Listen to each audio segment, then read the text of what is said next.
오늘 우리에게 주신 하나님의 말씀 로마서 15장 1절로 6절 말씀입니다.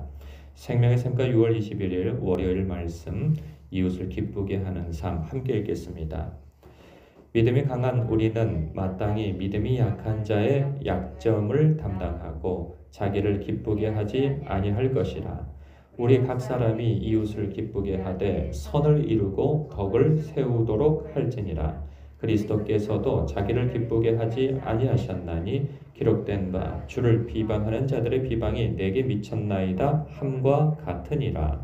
무엇이든지 전에 기록된 바는 우리의 교훈을 위하여 기록된 것이니 우리로 하여금 인내로 또는 성경의 위로로 소망을 가지게 함이니라.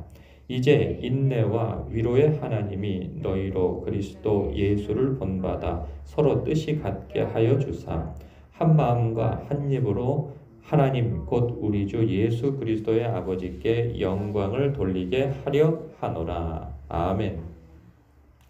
초대교회 하면 모든 교회의 선한 모델이라는 선입견이 있어요. 그런데 성경을 읽어보면 그런 상황이 여지없이 그런 환상이죠. 그런 환상이 여지없이 깨지게 되는 것을 봅니다. 사람이 모여 사는 곳에는 여지없이 문제들이 있음을 보죠. 1세기 때나 지금 21세기 때나 교회 공동체 안에서 일어나는 이 갈등들은 크게 다르지 않음을 봅니다. 로마 교회가 이 교인 간의 갈등이 적지 않았던 것을 이렇게 발견하게 돼요. 사도 바울의 이 권면들을 보면 판단하지 말라, 비판하지 말라, 그리고 서로 인정해주고 또 용납해주고 받아주고 세워주고 그리스도 안에서 하나 되라, 뭐 이런 말들이 많습니다. 이런 권면들이 있는 것은 지금 그러한 문제로 교회가 갈등 속에 있다는 것을 엿볼 수가 있는 것이죠. 1절을 보면 믿음이 강한 우리는 마땅히 믿음이 약한 자의 약점을 담당하고 자기를 기쁘게 하지 아니할 것이라 이렇게 권면합니다. 믿음이 강한 자는 누가 믿음이 강한 자가 될까요? 누가 딱히 있을까요? 그럴 것 같지는 않습니다. 사람이 믿음이 강할 때가 있고 그렇지 못할 때도 있습니다. 항상 믿음이 강한 것도 아니고요. 그리고 모든 면에서 믿음이 강한 것은 또 아닙니다. 믿음이 강할 때가 있으면 또 그렇지 못할 때가 있고요. 그리고 믿음이 어떤 일에 있어서는 강한데 또 어떤 일에 있어서는 약함을 드러내요. 그러니까 모든 면에서 강하면 얼마나 좋습니까? 그런데 어떤 면에 있어서는 약한 것을 발견해요. 그런 일들로 자신도 화들짝 놀랄 일이죠. 나는 모든 면에서 완벽할 것 같은데 그러지 못한 모습을 발견합니다. 그리고 모든 일에서, 모든 상황에서 나는 신앙적인 성숙함을 드러내야 맞다고 내 위치에서, 내 신앙의 어떤 경륜 속에서 그런 모습이 드러나야 합당하다고 생각하는데 그러지 못한 모습을 발견할 때 또 화들짝 놀라게 되는 것이죠. 그러나 우리가 어느 때에는 강한 때가 있습니다. 그러한 강한 때는 어떤 때인가? 믿음이 약한 사람을, 나보다 좀 약한 사람을 만날 때 내가 상대적으로 믿음이 강하다 하는 것을 발견하게 되어지죠. 그럼 그러한 때에 그 약한 자를 어떻게 대해 주어야 할 것인가에 대한 말씀이 믿음이 약한 자의 약점을 담당해 주라고 그러는 거죠. 이것은 뭐냐면 보듬어 주고 기다려 주고 기도해 주고 또 이해해 주라는 거죠. 그렇게 해서 그 약한 자가 이 약함으로 인하여서 넘어지지 않도록, 그래서 그 약함이 도리어 오히려 전화위복이 되어져서 그 강한 자로 인하여서 그 권면과 기다려줌과 이해해줌, 인내해줌을 통하여서 그리스도께까지 자라가는데 도움을 받게 하라는 것이죠. 그런데 여기에서 자기를 기쁘게 한다는 것은 뭐가 될까요? 그의 반대가 되겠죠.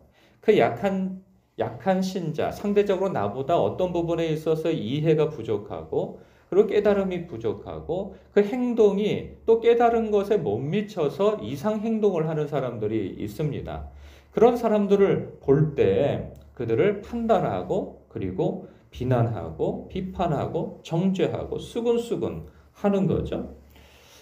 이런 일이 묘한 쾌감이 있습니다. 우리는 그런 사람을 보면 여지없이 그 사람에 대해서 뭔 말이라도 하게 되어지죠. 왜 그런지 몰라.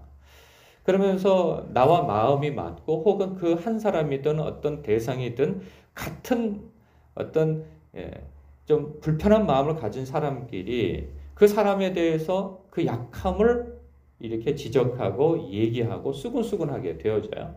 그러면 그때 느끼는 것이 무엇이냐면 묘한 쾌감이 일어난다는 거죠.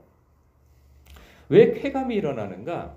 누군가의 나보다 약한 점에 대하여서 이렇게 언급하고 이야기를 하게 되어지면 그 이야기하는 동안 내가 그 사람보다 좀 우월하다 하는 그런 우월의식을 갖게 되어지거든요. 그러면 거기서 오는 쾌감이 있어요. 사람들은 뭐 저를 비롯해서 그런 쾌감을 느끼고 싶어 하는 거죠. 종종 그런 것을 발견해요. 사람들은 335 모이면 무슨 얘기를 할까 보면 대부분이요. 뭐 자신에 대한 이야기와 서로에 대한 이야기를 긍정적으로 나누기보다는 꼭 그 자리에 없는 누군가가 화제가 되어져요. 그 모든 사람들이 같이 아는 어떤 지인에 대한 이야기를 하지 않는다면 그것도 부정적인 이야기를 주로 언급하죠.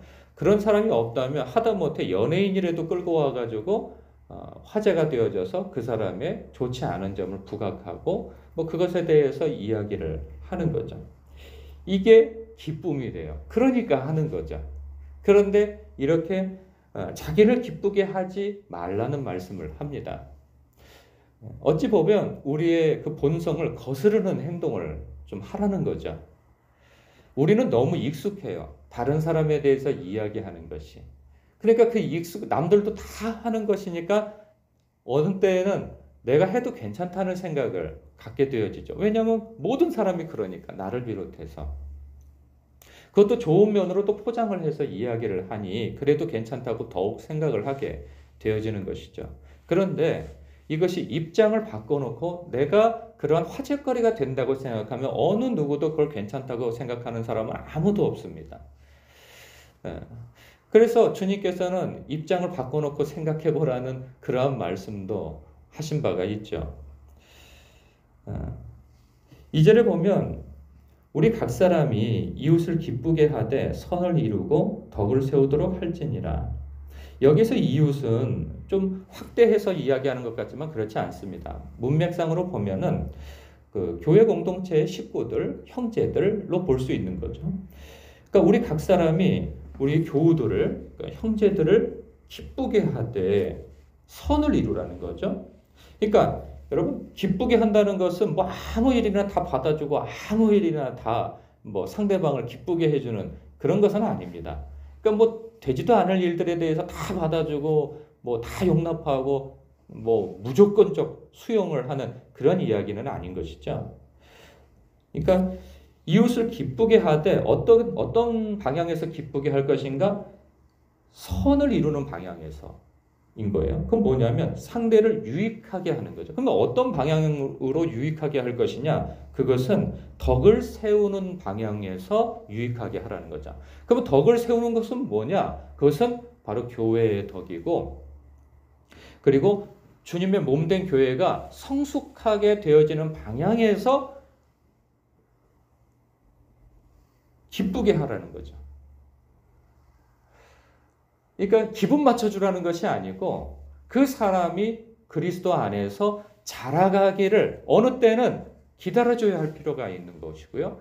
어느 때에는 불가피하게 말해줘야 할 때도 있는 것이죠. 어느 때에는 좀 드문 이야기일 수 있으나 호통이라도 쳐서 바로 잡아 그것이 주님께까지 자라가는데 도움을 줘야. 그러니까 모든 사람이 다 똑같지는 않아요. 그 방법이. 그렇다고 볼 때 이웃을 기쁘게 하는 것은 결과적으로는 그 신앙이 주님께까지 자라가는 데에 목적을 두는 것이죠. 그 사람의 기분을 맞춰주는 것이 목적이 아닌 것입니다. 그런데 주님께까지 자라가는데 그 사람이 기분이 상하면 실족할 수 있는 거죠. 그렇기 때문에 때에 따라서는 기분도 맞춰줄 수도 있는 것이고, 때에 따라는 호통을 칠 수도 있는 것이고요. 때에 따라는 권면할 수도 있는 것인 거죠. 그래서 목적은 주님께까지 자라가고, 그리고 교회 공동체, 이 신앙 공동체가 참으로 주님을 향한 그 믿음이 반석 위에 세워지는 방향으로 주님께까지 자라가는 방향에서 그를 기쁘게 하라 하는 그러한 말씀으로 우리가 받을 수 있는 것입니다. 그런데요, 이것이 쉽지가 않아요. 이게 뭐 말은 그렇지만 이게 막상 그런 사람, 약한 사람을 만나면 이게 그렇게 되어지지가 않아요. 자기 성품이 나오게 되고 성깔이 나오게 되어지고, 이게 내가 이럴 필요 있나? 이렇게까지 할 필요 있나? 그런 생각이 나오게 돼요. 그런데 그런 생각이 쏙 들어갈 수 있는 것이 있어요. 그게 뭐냐면 바로 3절이죠. 그리스도께서도 자기를 기쁘게 하지 아니하셨다 하는 거죠. 이것이 기준이라는 거예요, 우리에게. 여러분, 이게 로마서를 보면 12장을 시작할 때에는 그리스도인의 생활편을 언급하게 되어지죠. 그런데 그 시작할 때가 뭐냐면, 그러므로 하나님의 모든 자비하심으로 너희를 권하노니 너희 몸을 하나님이 기뻐하시는 거룩한 산 제사로 드리라는 거예요. 산 제물로 드리라는 거죠. 우리를 그러니까 그리스도 앞에 우리의 몸을 산 제물로서 드리라는 거예요. 이 산 제물이 뭡니까? 십자가 지라는 거죠. 화목 제물로서의 십자가를 지라는 거예요. 죽으라는 이야기인 거죠, 실제적으로. 그런데 우리가 주님 앞에서 누군가를 위해서 죽을 수 있는 근거가 무엇이냐 하면 하나님의 모든 자비하심이라는 거예요. 하나님의 모든. 그럼 하나님의 모든 자비하심이 무엇입니까? 우리가 연약할 때 우리를 아끼시기 위하여서 아들도 아끼지 아니하신 하나님의 그 크신 사랑인 거죠.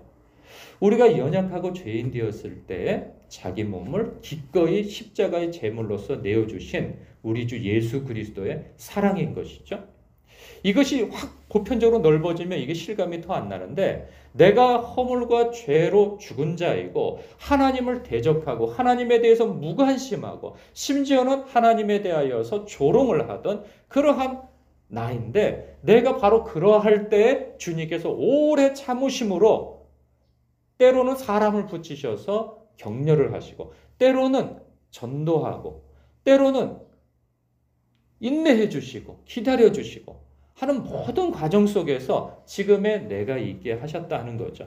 그것을 생각하면 우리는 다른 사람에 대하여서 함부로 말하거나 조급하게 그를 갖다가 몰아치거나 할 수 없다는 것이죠. 하나님께서 그를 기다려 주신다면, 주님께서 그를 위해서 십자가에서 죽으셨다면 내가 더 주님보다 더, 표현이 좀 셀까요? 날뛸 수는 없다는 거죠. 내가 더 오버를 할 수는 없다는 거죠. 그를 위해서 죽으신 주님께서 그를 용납하신다는데, 내가 주님보다 더 열을 내고 그 사람의 약점을 붙들고 이래야 옳고 저래야 옳고 하고 함부로 이야기하다 그 사람이 실족되게 할 수는 없다는 것이죠. 주님께서도 우리가 연약할 때 당신의 기쁨, 아니 믿음의 최강자가 누구겠어요? 우리 주님이 되시겠죠. 아니 이 세상에 누가 주님보다 믿음이 더 강한 자가 있겠습니까? 그러나 우리 주님께서도 그 강한 믿음을 가지고 자신의 기쁨을 가지고 쓰지 아니하시고 우리의 연약함을 담당하는데 쓰셨다는 거죠. 이게 우리의 모델이 되어야 한다는 말씀을 하고 있습니다. 우리는 하도 변덕스럽고 이래야지 하면 막상 상황을 닥치게 되면 그것도 안 되고, 해놓고도 또 자기 자만심에 사로잡히게 되어지고 하는 게 우리입니다. 그럴 때 우리에게 선한 기준은 무엇이 되어야 하느냐? 우리 주님이 되어야 한다는 것이죠. 그것을 분명히 언급해주고 있어요. 그래서 4절, 무엇이든지 전에 기록된 바는 우리의 교훈을 위하여 기록된 것이니 우리로 하여금 인내로 또는 성경의 위로로 소망을 가지게 하려 함이라. 이 쉽지 않다는 얘기를 하는 거죠. 그러니 늘 하나님의 말씀 안에서 스스로를 격려하면서 이 일을 해나가라는 것이죠. 쉽지 않으니까. 사람이 결단만으로는 안 된다는 거예요. 하나님의 말씀 안에서 격려를 받으라는 거죠. 예를 들자면 화평케 하는 자는 복이 있나니 저가 하나님의 아들이라 칭함을 받을 것이니라. 그렇죠. 화평하는 게 어디 자기 주장한다고 해서 그게 되어질 일입니까? 내가 져줘야 화평케 되어지는 거죠. 강한 자가 져줘야지 약한 자가 져주는 법이 있습니까? 찍어 누르지 않는 이상.